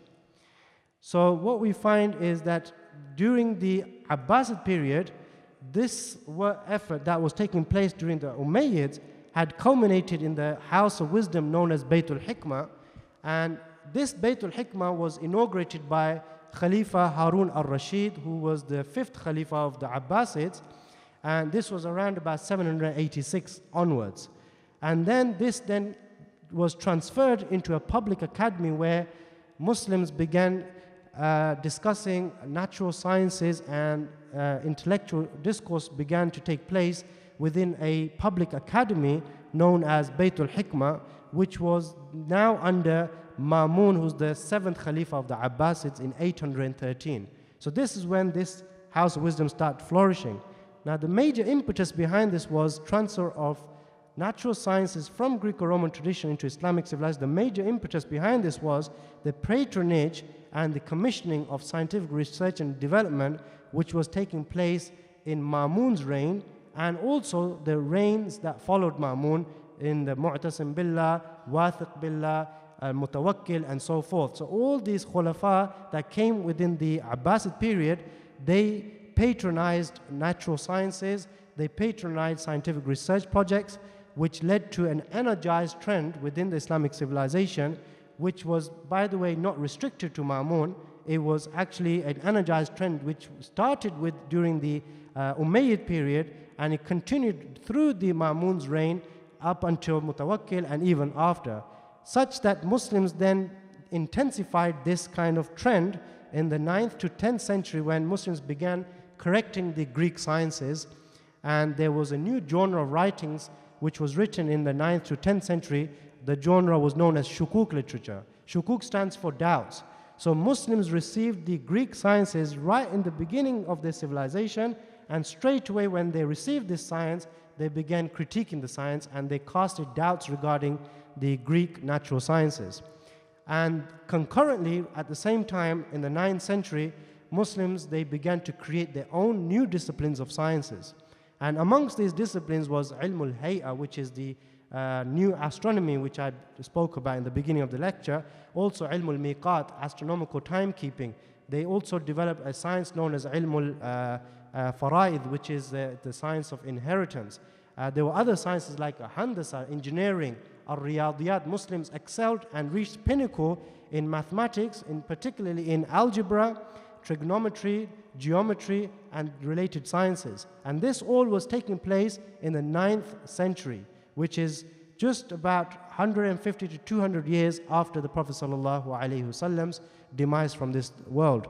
Now what is significant about this is that this is when the translation movement's happening and Muslims are already critical of the literature that's coming into the Islamic civilization. So the narrative that the Orientalists present is that Muslims, they preserve the Greek sciences. But when we look at the history, we find that Muslims didn't really preserve it, they critiqued it right from the beginning. Now here's the problem with the classical narrative, which is being preached in the European context. The classical narrative preaches and offers Mu'tazilites' connection with Ma'mun as an explanation for the transfer of natural sciences into the Islamic civilization. But what these Orientalists don't seem to realize is, firstly, the Mu'tazilite connection with Ma'mun was a very short-lived connection. It only lasted for 34 years, and that's all it was. So it's from Ma'mun, who was from 813, up through Al-Mu'tasim. All right, so Mu'tazilites was a people who forced this a doctrine upon people, and this doctrine was then transferred into the Islamic, the actual policy of the caliphate system that was known as Mihna Khalqul Quran, which was inquisition against those scholars who disagreed that the Quran is created or is an attribute of Allah subhanahu wa ta'ala. This was one of the first mihnas that took place within Islamic civilization. Now the whole narrative I'm narrating here is in the context of Mu'tazilites carrying out this inquisition against the traditionalists. And the traditionalists are not irrationalists, they are rational, moderate rationalists. They also adopted reason, but their adoption of reason was balanced between tradition and the reason. Whereas Mu'tazilites, their adoption of reason was hyper-rational. So they took reason to be the predominant and fundamental way of extracting rulings and extracting knowledge, and they took the tradition to be secondary to that. So this was what was occurring during the early part of Islamic civilization. So their connection with Mu'tazila, firstly, is short-lived, and what the Orientalists don't seem to realize is that, secondly, their connection was at the time when there was inquisition against the traditionalists. So this was hardly an environment where sciences can flourish within Islamic civilization, because here you have people like Imam Ahmed bin Hanbal being put into the prison for holding to the traditionalist narrative that Quran is not created, but it's an attribute of Allah subhanahu wa ta'ala. And they were being put in prison. So this is the environment that the Orientalists tell us is a flourishing environment for science.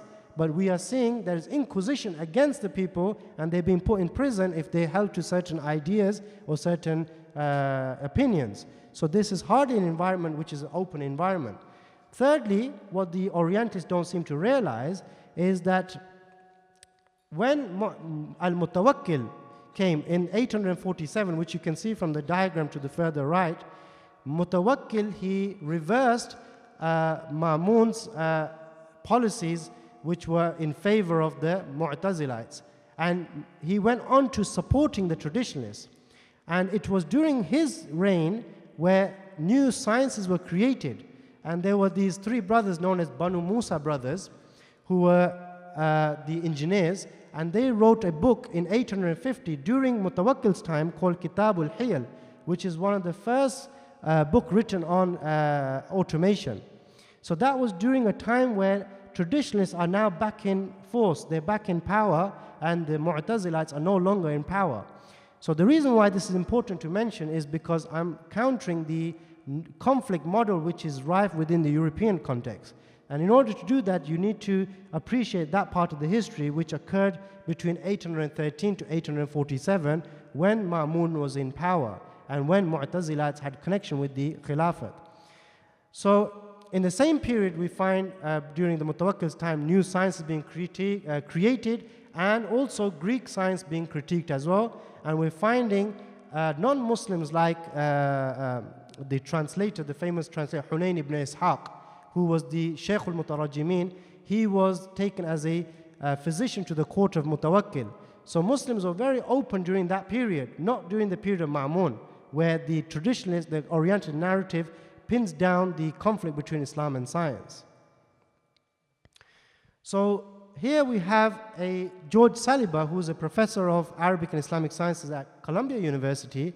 He is echoing the same message which I'm presenting in front of you, and he's saying it was during the reign of this Caliph al-Mutawakkil that the greatest amount of translations from Greek sources was ever accomplished, and mostly from the prolific translator of the time, the famous Hunayn ibn Ishaq, who worked as a physician at al-Mutawakkil's court.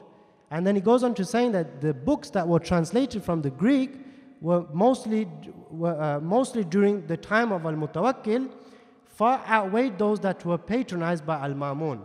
So the Ma'mun's time, there were less work being done relative to Mutawakkil's time.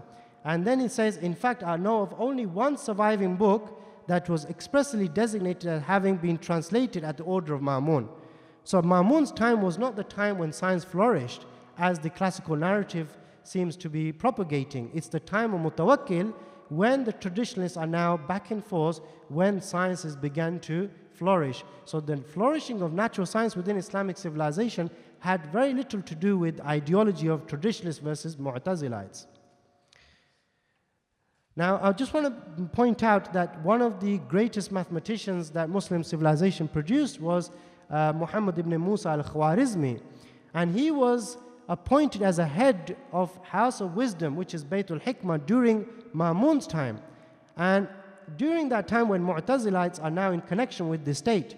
So instead of saying that there was some kind of Mu'tazilites versus traditionalist conflict going on during Ma'mun's time, he explains why the Muslims brought the natural sciences into the Islamic civilization, and he says that he composes book on algebra to answer the need of men who constantly required it in the case of inheritance, legacies, partition, lawsuits, and trade.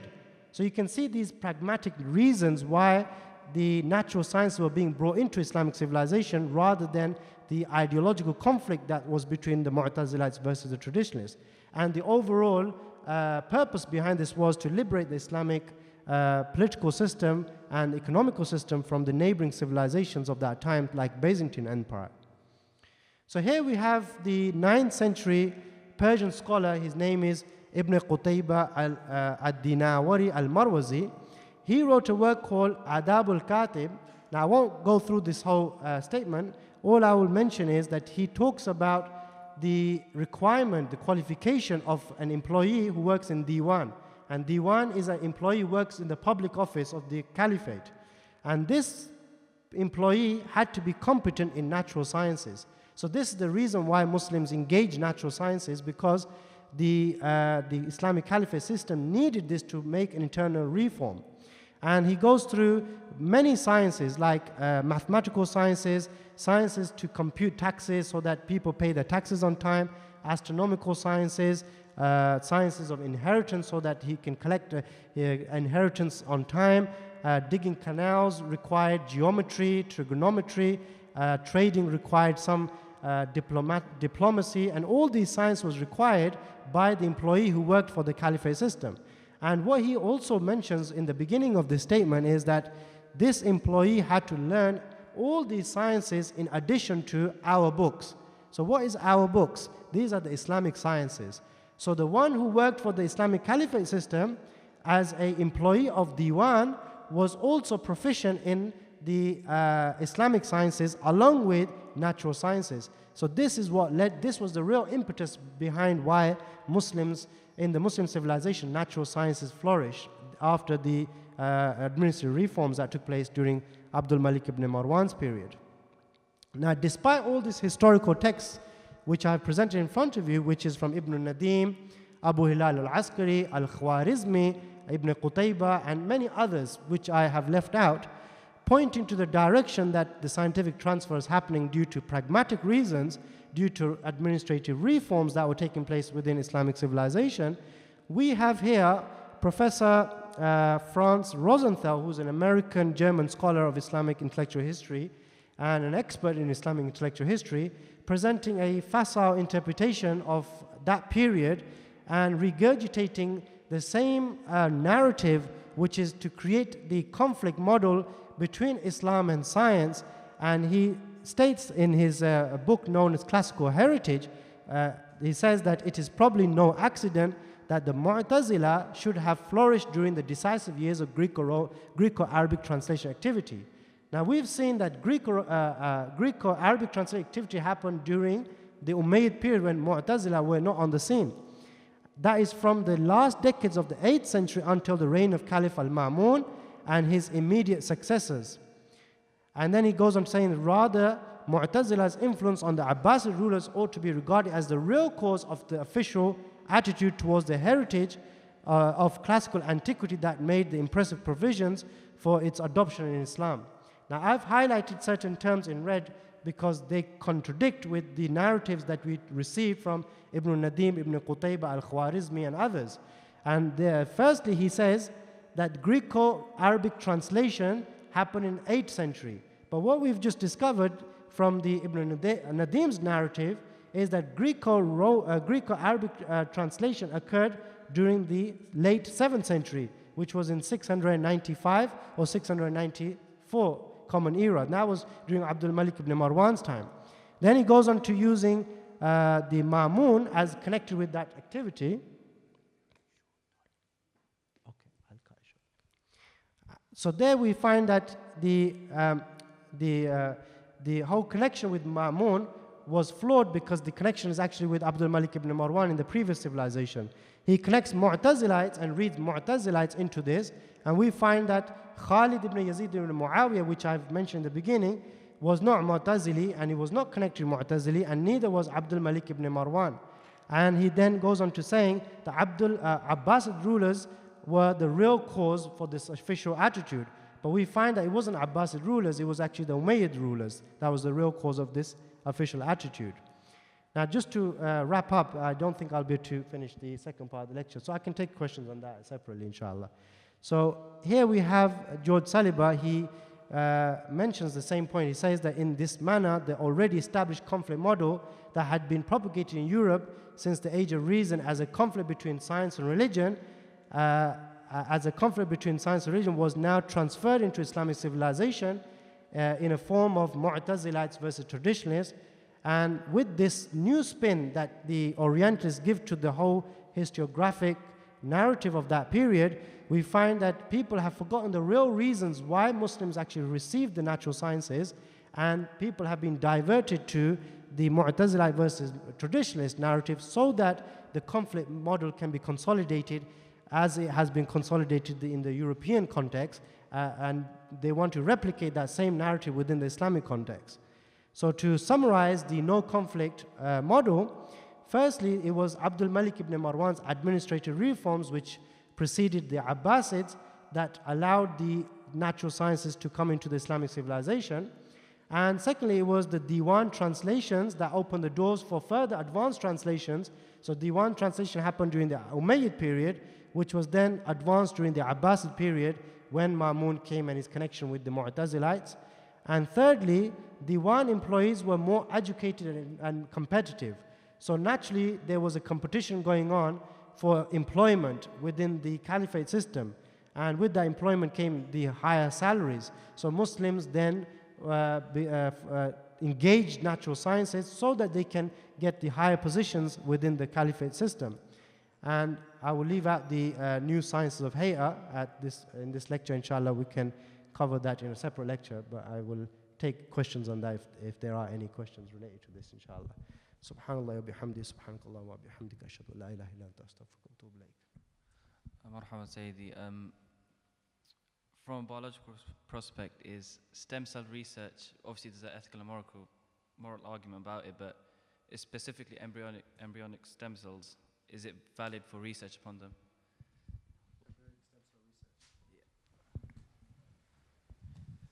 I don't see any reason why embryonic stem cell research would not be permitted in Islam if it's channeled towards curing certain diseases which we don't have cures in our current contemporary medicine.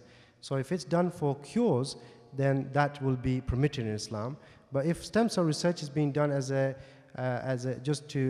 academic curiosity, then in that case it will be forbidden on the basis that you are taking certain living cells for just academic curiosity rather than geared towards channeling towards treating certain medical diseases. So inshallah, we're going to wrap up there, inshallah, because it's start of Maghrib time, inshallah. Just want to say some final few words. I wanted to thank both of our speakers, Dr. Shoaib and Uthman. MashaAllah, Allah bless them. Like I said, this is what we're trying to do here is to introduce you to the diversity of our faith, the richness of our faith. The simple argument is, not everybody here is going to be a theologist or a historian or a this or a that. But we, mashallah, as a community and as an ummah, have so much richness. And we've got to invest in that. We've got to learn it. Otherwise, we will start losing aspects of our community and our faith. And once we start losing that, it becomes much, much harder to rebuild. And that's the purpose of these lectures. So as Maulana Asim was saying, we want to continue this, inshallah. So over the last 2 years, we ran the history course. So we covered the Muslim civilization all the way back to the time of the Prophet ﷺ to now. And there was a purpose to that. So with everything that we do as an organization at the Career Foundation, we want to enrich the lives of the people that we serve. And most of you, alhamdulillah, have been blessed in some way or another to be involved in different activities and helped us and supported us. By the way, this isn't a plug for money, and we never ask for money. Why am I saying this? We started as an organization back in 1998 with a very religious message. But what we were blessed to have was a very diverse group of scholarship that has blessed High Wycombe since 1998. Scholars from all over the world, from different backgrounds, from different perspectives, with different messages, but ultimately all calling back to Allah subhanahu wa ta'ala. And each message that those scholars have brought to us has been one of community. Look after your own. Bring your community together. So we took that message from the madrasa system, so we set up our madrasa system with the masjids and ourselves. We've worked on our social projects, our martial arts, our scouts, our public library service, this building that we're sitting in here now. A huge amount of effort and work has gone in to serve and build something, inshallah, that can benefit our future, which is our children, and which is for the greater benefit of ourselves. We now need to start the intellectual conversations. We need to take our children that one step further. But before we can take our children that one step further, we've got to embark on that journey. We've got to have fascination. So from very simple projects, and I talk about it in simplicity, Iqra, Bismika Rabbika alladhi khalaq, that big tree that's outside, you see that? Something very simple. If you really want to develop your understanding, read. You've got to read, not just an Islamic book, read everything that's out there and then understand it and equip yourself and empower yourself. So mashallah, a community challenge, our library, which is right next door, are setting a challenge, 50 books in 1 year. If you're like me, that might translate into 5 books in 1 year, okay? But go for that challenge, pick that challenge up, pick up those books, pick up the books with your children. We've got the biggest history collection of Islamic history books, I would say, in Buckinghamshire. I'm not going to go for the country, but for Buckinghamshire. Those books are worth nearly £4,000 or £5,000. Okay, we've got them for you. We've got a whole new series of Imam Ghazali's children's series coming in. Very expensive books. They're there, they're free, use them. Young people, if you don't know what you want to do for university moving forward, go and pick up a book. Go and have a conversation. Sit down with the different people. We've got amazing people here, mashallah. You know, in our community here, you've got people who are amazing. They're hidden away, but they're amazing people. Find them. Shake hands with them, talk to them, ask them a question. And you'll be amazed about what you benefit that you can take from them and for yourself, inshallah ta'ala. So let this project that we've developed continue, develop. We're going to be starting a very big conversation in the coming months. What are the next steps for our community? I'm not talking about Karima now, because this is not about an organization. What are the next steps for our community? So inshallah, we pray that we can have the masjids involved in this, and we move together as a collective. The Lady Fatima School, mashallah, been really, really impressed about what we read about them. Allah bless them, because we were looking for an organization like that, and subhanAllah, out of nowhere, Maulana Asim drew them to our attention. So we need to start this conversation, so we need your feedback, your thoughts, but remember, we don't just want ideas. We want you to come forward as part of that solution as well. And to help you, we launched a small grant. It's on our website. As a community organization, we will offer any individual a small grant of £400 to run a project for a service that they think is important. Note here, they think, not what I think, what you think is important for the community that we live in. And it might be just getting, as Ustad was saying, people around for a bit of chasha or a bit of pizza, whatever. That one's been, I think, overdone now. But any other project that you think is important, and it doesn't have to be for the masses, it could be for a particular clientele in the community, we will help you set that project up, and we will help you fund it as well, inshallah ta'ala. And it may work, it might not work, but like any idea, it needs investment, it needs time, it needs support. So whatever you think you can do and what you can offer this community and our children, please come forward and we will help you. All this information is on our website, so please have a read. And like I said, we will email this out to you as well. So inshallah, I'm gonna ask Maulana Asim now to instruct someone to finish the gathering and to make dua, and then we're going to play Salat al-Maghrib, and then I bid you farewell.